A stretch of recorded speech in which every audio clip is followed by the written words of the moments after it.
ಗೊತ್ತಾಯ್ತು.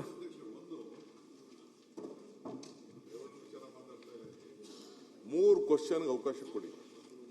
3 ಕ್ವಶನ್ಗೆ ಬರಲಿಲ್ಲ ಅಂದ್ರೆ ಅವ್ರು ಕ್ವಶನ್ ತಗೊಳ್ಕೋಬೇಡಿ.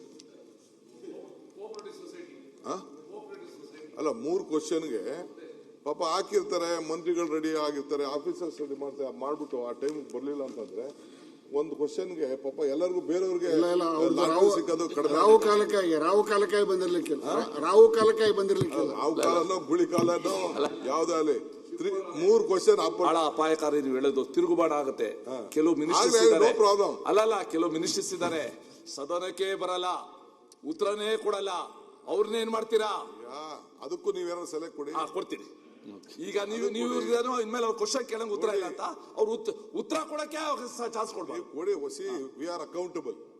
ನೀವಾಗ್ಲಿ ನಾವಾಗ್ಲಿ ನಾವಿಲ್ಲಿ ಕೂತಿರೋದು ಬರೀ ಕ್ವಶನ್ ಹಾಕ್ಬಿಟ್ಟು ಕೊನೆಗೆ ಬರದೇ ಹೋದ್ರೆ ನಾವೆಲ್ಲ ರೆಡಿ ಆಗಿರ್ತಾರೆ, ಆಫೀಸರ್ಸ್ ರೆಡಿ ಇರ್ತಾರೆ. ಒಂದು ಕ್ವಶನ್ಗೆ ಹೆಚ್ಚು ಕಮ್ಮಿ 100 ಜನ ಕೆಲಸ ಮಾಡ್ಬೇಕಾಯ್ತದೆ. ಕೆಳಗಡೆಯಿಂದ ಅವನು AEE ಇಂದ ಹಿಡಿದು ಇಂದ ಹಿಡಿದು ಸೆಕ್ರೆಟರಿ ಗಂಟ ಬಂದು, ಸೆಕ್ರೆಟರಿಯೇಟ್ ಬಂದು, ಇವ್ರು ಬಂದು, ನಿಮ್ಮ ಆಫೀಸ್ ಬಂದು ಎಲ್ಲ ಮಾಡ್ಬೇಕಾಗ್ತದೆ. ಸೊ ಇಲ್ಲಿ ಬರದೇ ಹೋದ್ರೆ ಅದು ಡೆಡ್ ಆಗ್ತದೆ. ಆಮೇಲೆ ಆಪರ್ಚುನಿಟಿ 20 ಕ್ವಶನ್ ಮೇಲೆ ಇಲ್ಲ.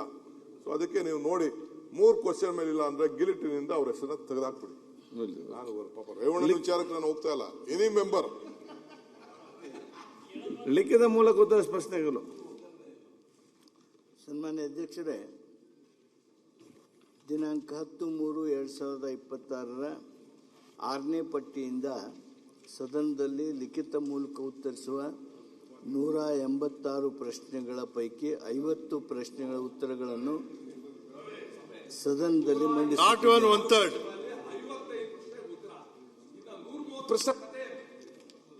ಬೇಗ ಕೊಡಿಸಿ.